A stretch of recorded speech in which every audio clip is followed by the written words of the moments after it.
Hi everyone, welcome to Niamh's Art Journaling channel. Today we're going to be looking at creating our own resist ink pad using a polymer matte varnish. So I've just got a sponge stamp pad that came along with an art foamy, so I'm just using this. You can use any type of foam stamp pad or a dry stamp pad to do this. And all I'm doing is spreading out polymer matte varnish, or which is a water-based varnish. Polyurethane varnish would work the same if it's water-based. I'm just pressing it into the stamp pad or into the sponge.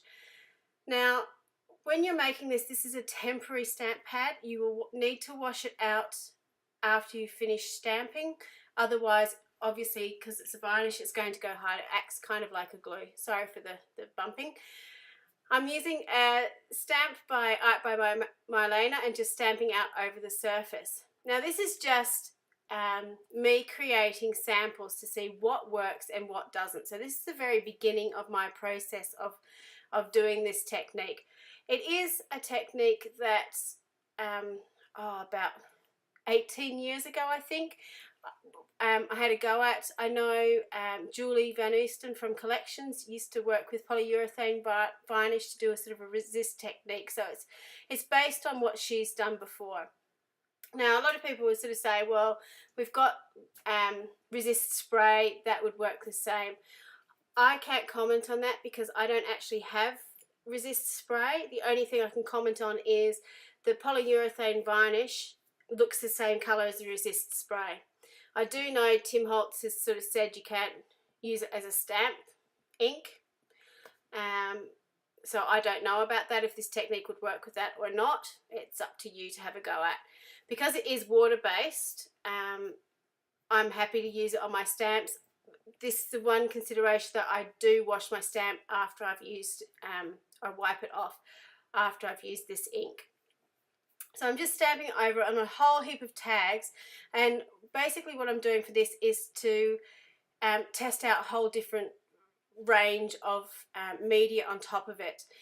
And I was really organised. At the top I wrote exactly what I was doing on each of them, and I actually forgot to read what I'd written at the top while I was doing this. So with this tag, what I wanted to do is put some ink underneath, some spray ink underneath, and then stamp on top and put some spray on top to see if it would resist, and you would get the resist technique showing the colour up from underneath. So the polyurethane varnish dries really, really quickly, and it dries very flat. Now it is actually a matte varnish, so you can sort of see it on the surface. You can see some glints of the colour, or the lack of colour, I suppose, where the varnish has gone.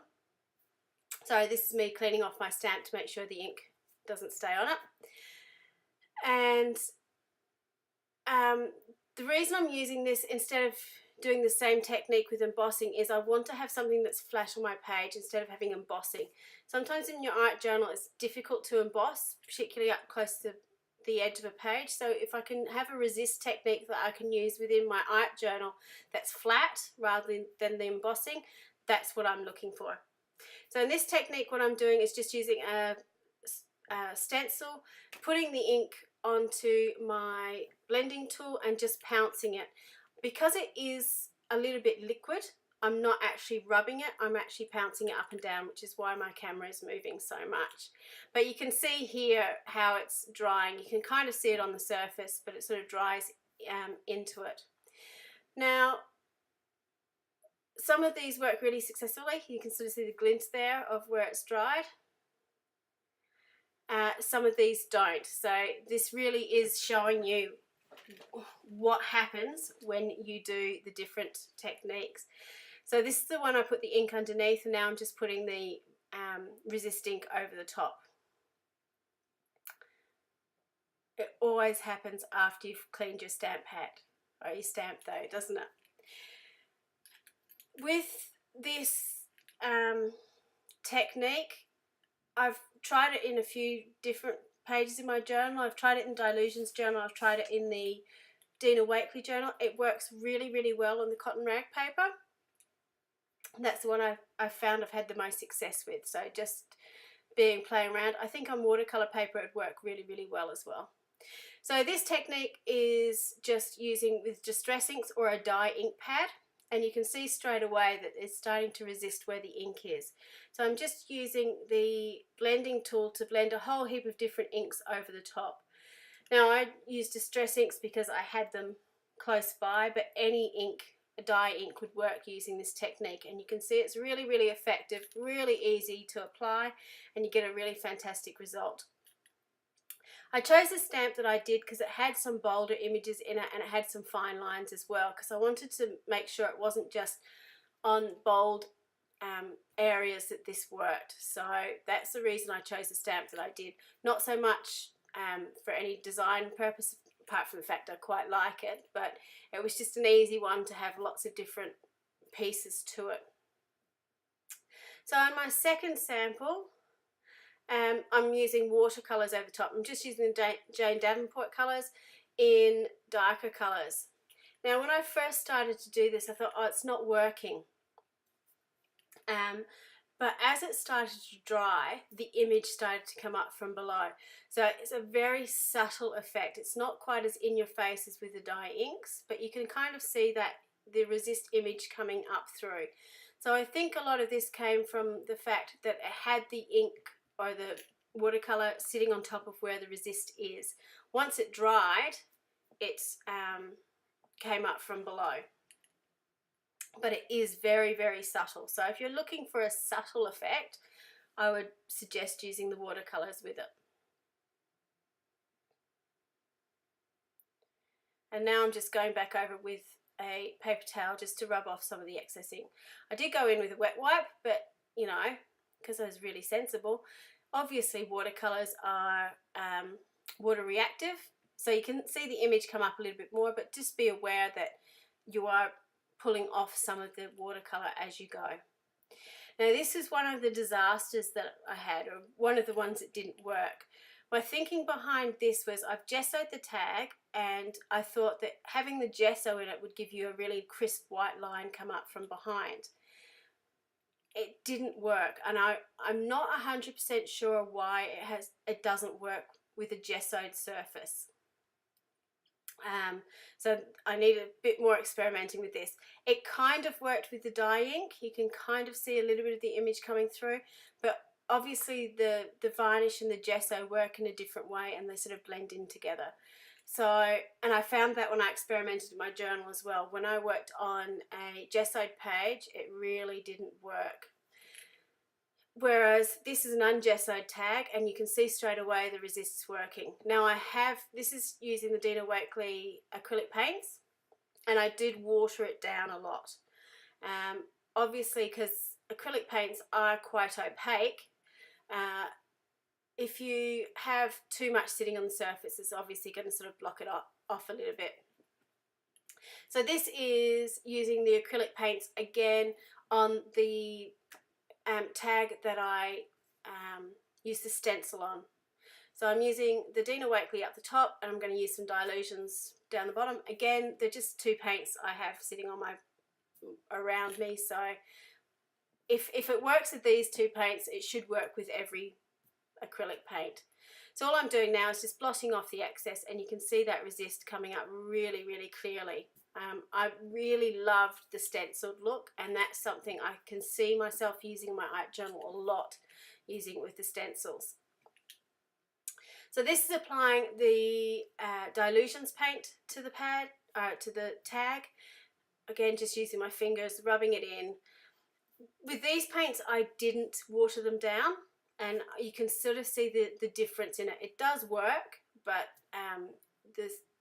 it takes a little bit more working with the surface. And I think I go with the wet wipe just to wipe off the excess paint. So I would suggest doing this with watered down acrylic paints, or using a wet wipe over the top like I'm doing here to bring up the resist. And basically what it is that ink sitting on top of where the resisting is. So it will resist it. It's not going to let it soak into the paper, but you need to help it out. So for this, I'm just using some ink sprays on top, and again I'm using the dilutions ink sprays I think on the other tag I've used some of the Heidi Swap Colour Shine sprays. So again, any spray will work, and you can see, like the dye inks, the sprays work really, really effectively. So probably if I was sort of ranking where these all worked, I would use this technique with dye inks, then I would use it with watered down acrylics, I think is the way I would do it. I do struggle with using spray inks in my art journal, I have to say.